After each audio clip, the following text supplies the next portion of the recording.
예수님이 제자들과 함께 유월절 저녁 식사를 가지십니다.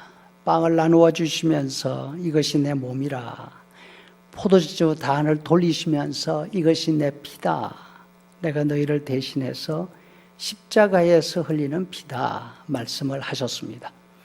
식사를 마치시고 예수님은 겟세마네 동산 올리브숲으로 가십니다. 8 제자들에게는 입구에 있으라고 하십니다.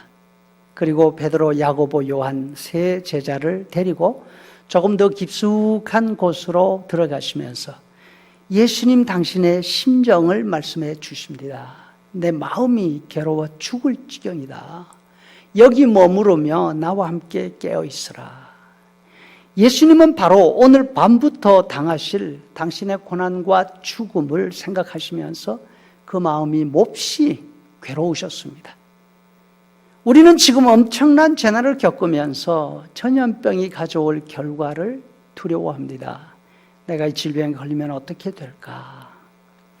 어떤 사람들은 폐가 다 망가져서 폐를 거의 전부 잘라냈다고 하던데, 어떤 사람들은 심장이나 콩팥이 망가져서 결국은 생존하지 못했다고 하는데, 내가 그렇게 되면 어쩌냐?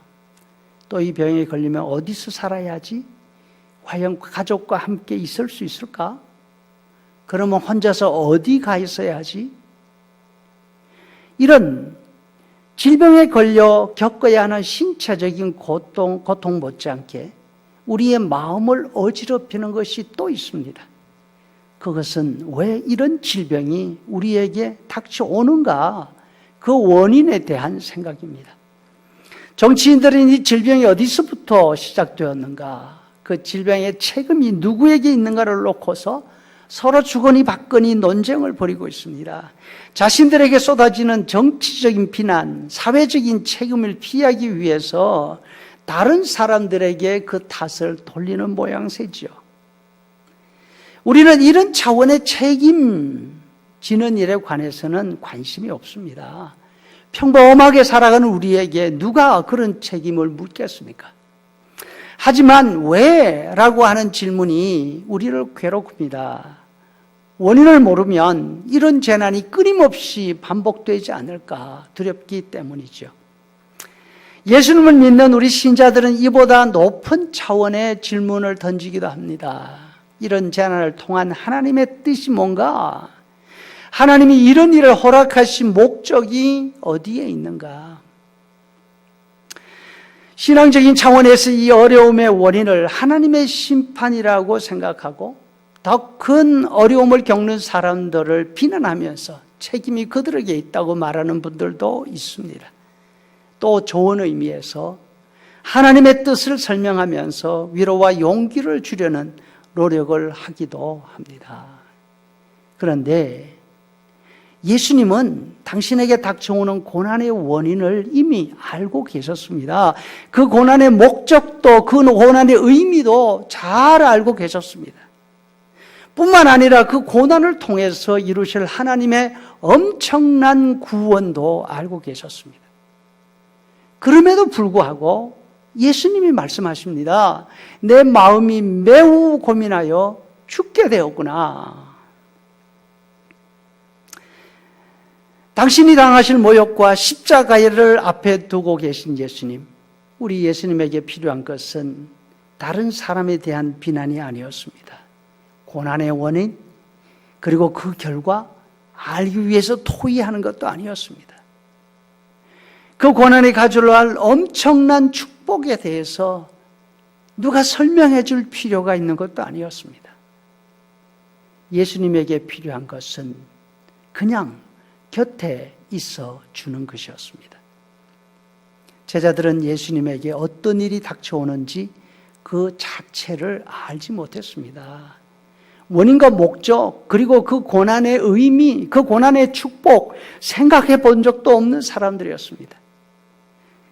그럴 내용들을 설명하면서 예수님 걱정하지 마세요. 용기 내세요. 이렇게 해줄 수 있는 능력 아예 없었지 않습니까? 그럼에도 불구하고 비록 예수님의 심정을 이해하지 못하는 제자들이었지만 극심한 고민에 힘들어 하시는 예수님에게 제자들이 해 드릴 수 있는 일이 있었습니다. 그것은 예수님 곁에 있어 드리는 것입니다. 여러분, 아무 말 없이 곁에 있어 주는 것만으로도 힘이 될 때가 있습니다. 하지만 우리는 어려움을 겪는 사람들을 보면서 원망하고 불평하지는 않는다 하더라도 안타까운 마음에서 무엇이라도 해줘야 되지 않을까 하는 생각이 들어서 이것저것 말을 많이 하려고 합니다.